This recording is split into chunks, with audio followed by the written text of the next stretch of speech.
अपनी एक बहुत ही खतरनाक मिसाइल सप्लाई की थी, उसे सौंपी थी। अब उसी मिसाइल ने लेबनान इजराइल बॉर्डर पर नेतन्याहू की नींद उड़ाकर रख दी है।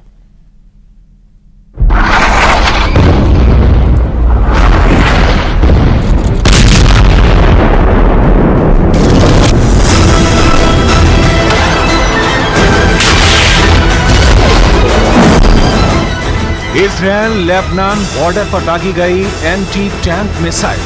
पहला फायर, टारगेट खत्म। दूसरा फायर, टारगेट खत्म। अक्टूबर 2023 से अप्रैल 2024 तक इजराइल और हिजबुल्लाह के बीच इस तरह की लड़ाई अब बड़ी सर्जिकल स्ट्राइक का रूप ले रही है। हिजबुल्लाह बार बार इजराइल पर हमला कर रहा है। एक बार फिर देखिए, पहले 2 हमलों में कौन से टारगेट को किस तरह खत्म किया गया।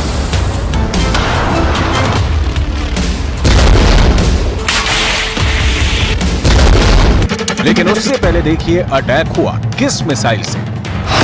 ये है अलमास मिसाइल जो ईरान ने बनाई और फिर हिजबुल्लाह को सप्लाई की है। अलमास का मतलब होता है डायमंड, यानी हिजबुल्लाह इजराइल पर डायमंड वाला अटैक कर रहा है।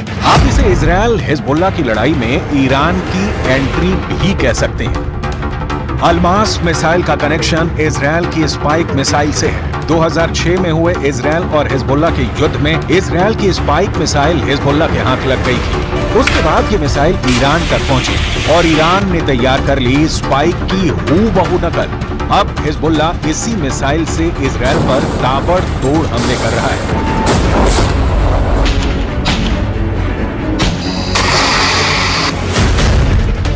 अलमास के हमलों के बाद इजराइल में इसे हिजबुल्लाह का डायमंड युद्ध कहा जा रहा है। इसी अलमास मिसाइल से हिजबुल्लाह ने पहले माउंट मेरोन पर हमला किया। ये जगह लेबनान इजराइल बॉर्डर पर मौजूद है और यहाँ टारगेट किया आयरन डोम के रेडार को। माउंट मेरोन पर एक ही हमले में बहुत ही सटीक तरह से उसे उड़ा डाला। इसी रेडार से इजराइल हिजबुल्लाह के रॉकेट को ट्रैक कर रहा था। दूसरा हमला मनारा में हुआ, जहां इजराइल की गोलानी ब्रिगेड का ठिकाना है। यहीं पर हिजबुल्लाह ने टॉप एंगल वाली अलमास मिसाइल से अटैक किया और यहाँ पर भी टारगेट तबाह कर डाला। ऐसे हमलों से उत्तरी इजराइल में बहुत दहशत है। कब हिजबुल्लाह की मिसाइल टकराएगी, कब हिजबुल्लाह के रॉकेट गिरेंगे, इजराइल के लोग इसे लेकर काफी दहशत में हैं। Yes, I'm afraid. That's why I've moved away. The war is a joke. Ping pong. They shoot at us, we shoot at them. But it must finish at some point. My feeling is that diplomacy will not help unless they develop some kind of superpower. And after some serious fighting, much more serious. But it has to finish. कई शहर खाली हैं और अब यहाँ Israel के सैनिक रहने लगे हैं। इजराइल की फोर्स कई इलाकों में फैली हुई है और यही अब हिजबुल्लाह के टारगेट बन गए हैं। जब से हिजबुल्लाह ने अलमास का वीडियो जारी किया है, इजराइल में कहा जाने लगा है कि ईरान अब लेबनान के रास्ते उसको टारगेट कर रहा है। अलमास मिसाइल 3 तरह की होती है। अलमास 1, इसकी रेंज है 4 किलोमीटर। अलमास 2, इसकी रेंज है 8 किलोमीटर। अलमास 3, इसकी रेंज है 16 किलोमीटर। क्योंकि इजराइल के कई शहरों और वहां मौजूद इजरायली सेना लंबी दूरी वाली अलमास के टारगेट पर आ गई है। हिजबुल्लाह के कत्यूशा रॉकेट तो पहले ही इजरायली शहर में डर की नंबर 1 वजह बने हुए हैं। We do have our, bag of documents and money and essentials for the situations. We have shelter in our house, so we're just waiting on the ticking bomb. I think from some position, but we try to stay business as usual as much as possible. Israel भी बदला ले रहा है और उसने Lebanon के इलाकों में लगातार बम बरसाए हैं। यहाँ चलती हुई कार को मिसाइल से उड़ा दिया गया। ऐसे ही कई और जगहों पर हमला हुआ है, जिसमें हिजबुल्लाह की लीडरशिप के बड़े हिस्से को खत्म करने का दावा इजराइल कर रहा है। התוצאות המבצעיות הן מרשימות מאוד. מחצית ממפקדי חיזבאללה בדרום לבנון חוסל. אלה האנשים שהיו אחראים על הפעולה ההתקפית, על הרצון לפגוע באזרחי מדינת ישראל. אנחנו גרמנו לכך שאו שהם מתים או שהם מתחבאים ומפקירים את דרום לבנון לפעולתו של צה"ל שנעשית באופן אינטנסיבי.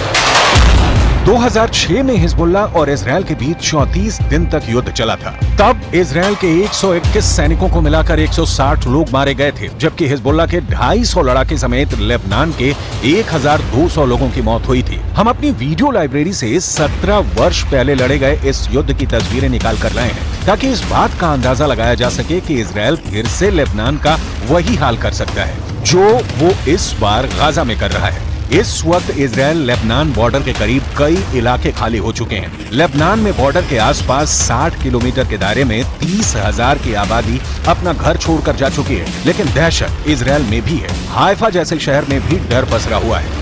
I'm a little bit concerned because it is an unusual situation. It's the first time that we are in this kind of threat, and I'm a little bit worried. It doesn't concern me, but we are getting prepared because we have 3 kids. So we are aware of the situation and of the dangers, so we do prepare in advance. We have some water, dry food, and things in our house for a couple of days stay without I don't know, electricity or supermarket or anything. देखा जाए तो इस वक्त Lebanon और Israel के मौत वाले border पर हिजबुल्लाह का पूरा कंट्रोल है। हिजबुल्लाह ना सिर्फ अदमास बल्कि ऐसी मिसाइलें फायर कर रहा है जिसके आगे इजराइल के टैंक अपनी तोप रगड़ते हुए नजर आ रहे हैं। हिजबुल्लाह ने निकाली है 3 बहुत ही खतरनाक एंटी टैंक मिसाइल और मल्टी बैरल रॉकेट लॉन्चर। ये मिसाइल ईरान से सप्लाई की जाती रही है और ऐसी मिसाइलों का हिजबुल्लाह के पास बहुत बड़ा जखीरा है। हिजबुल्लाह 3 तरह की एंटी टैंक गाइडेड मिसाइल इस्तेमाल कर रहा है। ये है कॉर्नेट, इसकी रेंज 5 किलोमीटर तक है। ये रूस की मिसाइल है, लेकिन अब ईरान इसका देसी वर्जन दहलाविया तैयार कर चुका है और ऐसी बहुत सी मिसाइल अभी हिजबुल्लाह के पास है। दूसरी है BGM-71 टोप anti tank guided missile, range है 3.5 किलोमीटर। ये अमेरिका में बनी मिसाइल है, लेकिन अब इसकी नकल ईरान तैयार कर रहा है और उसने हिजबुल्लाह को सप्लाई की है। तीसरी है 85 कॉनकोर्स, रेंज 4 किलोमीटर। ये भी रूस ने बनाई है और अब ईरान में ये तोसान नाम से तैयार की जाती है।